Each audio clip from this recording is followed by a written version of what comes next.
Bonjour les amis, c'est Oli le Belge. Et non, ce n'est pas Oli le Belge, c'est Gilles. Et oui, parce que tout simplement aujourd'hui Oli travaille et puis il m'a envoyé en mission, disons il nous a envoyé en mission, Bijou et moi-même, où ça, chez Motostore à Liège, parce que Motostore à Liège a eu l'occasion de faire sa journée Indian, plutôt son week-end Indian, et donc ils ont reçu toutes les machines venant de l'importateur, et donc ils nous ont proposé tout simplement de venir découvrir les nouvelles machines. Au niveau des nouvelles machines, ceci n'est pas une nouvelle machine, on l'a découvert la saison passée, donc on est sur la Indian Scout, donc la classique, basique et autres. Et maintenant là je vais vous présenter la nouvelle machine, donc on est là sur la toute nouvelle Indian Scout Rogue, qui est une machine qui se veut un peu plus sportive, un petit peu plus agressive par son look déjà complètement black. On voit qu'en fait on est sur cette machine, sur la Indian Scout, on a vraiment encore toute une partie qui est chrome, qui rapporte un petit peu ce côté un petit peu luxe, tandis qu'ici on est vraiment sur toute une partie complètement noire, les échappements noirs, on voit vraiment tous ces petits rappels un petit peu agressifs et autres. On retrouve en fait des accessoires un petit peu différents puisqu'on est sur une machine beaucoup plus sportive, donc je vais parler de la suspension, 51 mm de débattement contre 71 pour la classique, ce qui veut dire qu'on a vraiment sur une suspension qui est dure, Bijou est juste derrière la caméra, il me fait signe oui. On retrouve aussi une selle monoplace, puisque comme on voit, en fait on ne sait pas mettre une selle passager. Un garde-boue aussi qui est beaucoup plus court, qui est beaucoup plus raboté par rapport à la classique. Donc cette selle en fait elle est vraiment pour attirer ce côté sportif au moment où vous tournez la poignée des gaz, de permettre au pilote en fait d'être mieux calé dans le coin de la selle pour mieux absorber le couple de la machine. Donc on retrouve cette selle qui est quand même relativement confortable, mais au vu de la suspension qui est vraiment sec.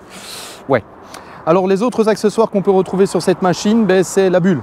Voilà, on retrouve une magnifique bulle de protection. Alors cette bulle de protection protège relativement bien, je vais m'installer sur la machine, puisque comme vous pouvez le voir, vraiment, on va dire que la finition de la bulle, ça donne plus ou moins dans le casque du pilote, mais ça donne vraiment un côté un petit peu plus... je vais dire protecteur, un peu plus sportif. Voilà, vraiment la moto est vraiment axée sur la sportivité. Deux petits rétros en embout de guidon qui rétrovisent très bien. Vous le verrez dans la fin de la vidéo puisque j'en parle au moment où je fais l'essai routier. Alors que dire d'autre au niveau de la position? Bijou, je t'invite à passer sur le côté. Au niveau de la position, en fait, ça ne change pas vraiment beaucoup. On reste toujours sur des commandes qui sont à l'avant. J'avoue que ne roulant pas très souvent avec des customs, j'ai tendance à mettre mon pied à côté du repose-pied. Mais on retrouve encore une position qui est vraiment très agréable, un frein arrière qui est facilement accessible. Même chose pour tout ce qui est commande de boîte de vitesse qui est vraiment très accessible. Au niveau des commandes, des commodos, on reste sur du classique. À droite, on a juste simplement un coupe-circuit, la position démarreur.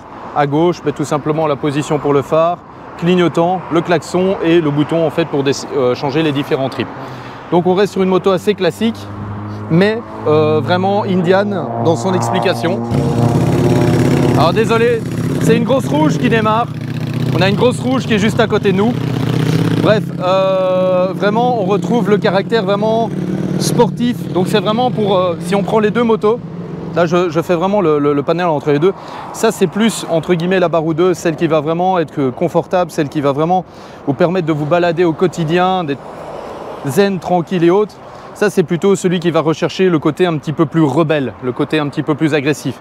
Si j'ai envie de la comparer, je la comparais soit à une FXDR de chez Harley Davidson ou à une Lowrider S qui est un mix entre les deux, sauf la position assise d'une Lowrider S où on est vraiment une position cabinet, on est vraiment, voilà, celle-ci on est quand même assis beaucoup plus confortablement. La machine fait environ entre 92 et 95 chevaux pour 10 mètres-kg de couple, ce qui est largement suffisant pour un poids total d'environ 260 kg à vue d'œil, un réservoir de 12 litres et demi. Alors on pourrait croire que c'est assez faible par rapport à la cylindrée de la moto, mais si je me rappelle, on avait quand même fait facilement 250 km avec un plein, en roulant tranquille, elle ne consomme pas tellement que ça. Donc j'ai envie de dire, cette moto se destine plus à celui qui cherche le caractère un petit peu plus sportif de la marque Indian, contrairement à l'autre où on est vraiment sur le côté vraiment zen, cool, tranquille. Voilà.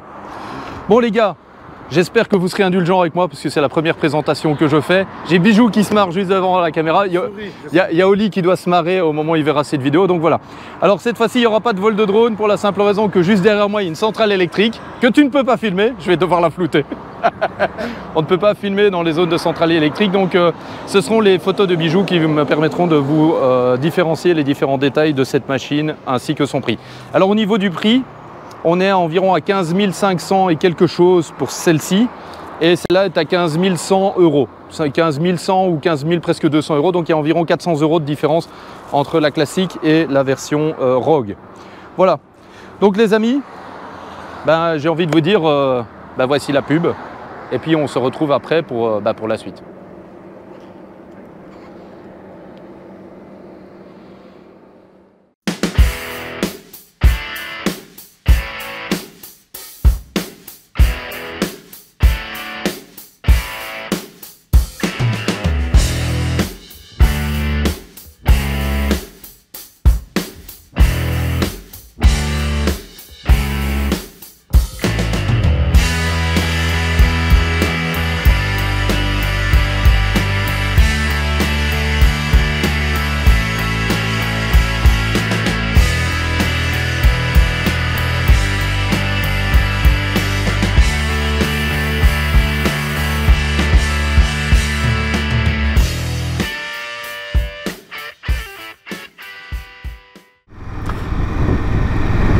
Bon les amis, voilà, on se retrouve pour la deuxième partie. Alors je vous avoue que je n'ai pas de quoi fixer vraiment les caméras sur les motos, donc ce n'est pas bien grave. Cette fois-ci vous verrez une embarquée de chez embarquée, puisque ça sera une embarquée depuis mon casque, donc voilà. Alors pour vous parler exactement donc de cette Indian Scout Rogue, on est vraiment sur une moto avec un caractère beaucoup plus sportif que l'Indian Scout. L'Indian Scout, on va dire que c'est plutôt une moto vraiment de balade, tranquille, pépère. C'est plutôt une moto classique. Voilà, c'est une moto jolie, bien finie, sympa. Tandis que celle-ci, c'est plutôt l'inverse. On est vraiment sur le côté agressif, sportif de la machine. Donc c'était vraiment ce que Indian voulait faire. Alors, que dire d'autre sur cette machine? Le souci, c'est que vu son débattement de suspension, on est vraiment sur une suspension qui est très dure. Donc par exemple, pour nos très chères routes ici en Belgique, vous allez peut-être l'entendre au son de ma voix, mais ici à chaque fois que je passe dans des bosses ou des fosses, ça tape assez sérieusement, puisqu'on est sur une suspension arrière avec un débattement de 51 mm. Ce qui veut dire que ça tape vraiment très fort. La selle étant plus dure, forcément on absorbe encore plus les chocs sur l'arrière. Donc ouais, c'est ouais. Les rétroviseurs, écoutez, ce qui est bien, c'est que là on a des rétroviseurs en embout de guidon qui rétrovisent bien. On a vraiment la bonne position, donc on voit vraiment très bien dedans.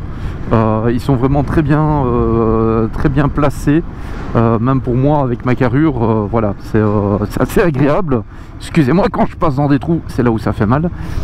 Au niveau de la bulle, en fait la bulle protège relativement bien. On n'a vraiment pas beaucoup de vent au niveau du casque, donc ça apporte un petit confort supplémentaire en plus du look. Peut-être la seule chose qu'on aurait apprécié, en tout cas que moi j'aurais apprécié personnellement, c'est d'avoir le compteur qui soit mis en position haute dans la bulle. Alors pourquoi?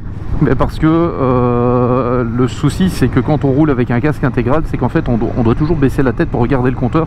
Il est un petit peu hors du champ de vue, mais bon voilà, ce ne sont que des petits détails. C'est vrai que en position haute, il aurait été sympa. C'est un petit peu comme sur la Harley Davidson, c'était la Lowrider S, où effectivement ils avaient mis un compteur, disons, on avait une espèce de bulle et puis on avait un trou en face. C'est un peu le même effet que l'on retrouve. Et si je devais la comparer à une moto, effectivement je pourrais la comparer à une Lowrider S, parce que la position est plus ou moins la même, peut-être plus agréable que sur la Lowrider S.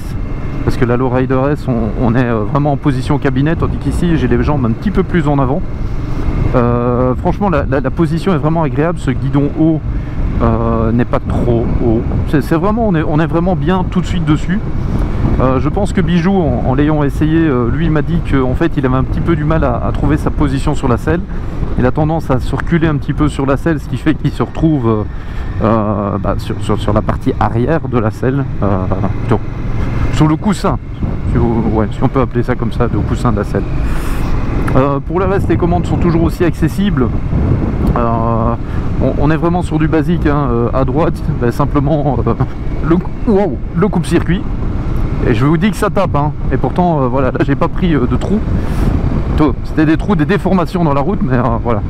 Donc à droite, on retrouve le coupe-circuit, le démarreur, et il n'y a rien d'autre. À gauche, on retrouve le changement de position pour les phares, on retrouve le clignotant, le klaxon, et ici au bout de mon doigt, à gauche, on retrouve en fait de quoi changer les différents menus. Qui sont assez simples, puisque on a un contour, on a un trip A, un trip B, on a l'odo et on a le voltage, donc le voltage de recharge de l'alternateur. Ensuite il n'y a rien du tout d'autre. On reste sur une moto relativement simple, voilà. Bon, vu de son prix, on tourne dans les environs des 16 000 euros plutôt. On est exactement, alors le prix annoncé sur le site Motoplanet, voilà, je vais vous citer ma source. Le prix annoncé sur le site Motoplanet est de 15 590 et quelques euros, quelque chose comme ça. L'Indian Scoot classique, donc la Scoot de base, coûte 400 euros moins cher. Voilà, donc il y a une différence de 400 euros entre l'Indian Scoot et cette version Rogue que je vous présente là. Donc là on est vraiment sur un caractère hyper sportif. Donc là, comme je vous le disais, l'avantage c'est la mise sur l'angle. Voilà, là je suis presque prêt à toucher le repose-pied. Mais la moto est extrêmement vive grâce à cette roue avant de 19 pouces, contrairement à la roue avant de 16 pouces qu'on peut retrouver sur l'Indian Scoot. Donc franchement, la moto est très sympa, mais voilà, ça va plutôt pour moi ça va plutôt se destiner à quelqu'un qui cherche un custom sportif, un petit peu dans le même titre que la FXDR chez Harley Davidson, ou la FXDR ou justement la Lowrider S. Voilà, c'est vraiment un mix entre les deux, sauf qu'on est avec un moteur un peu plus petit puisqu'on est sur un 1200 cm3, contrairement à d'autres. Voilà. Bon les amis, sur ce, moi je vais vous laisser, parce que comme vous voyez, je suis revenu à mon point de départ. Voilà les amis, allez, à bientôt.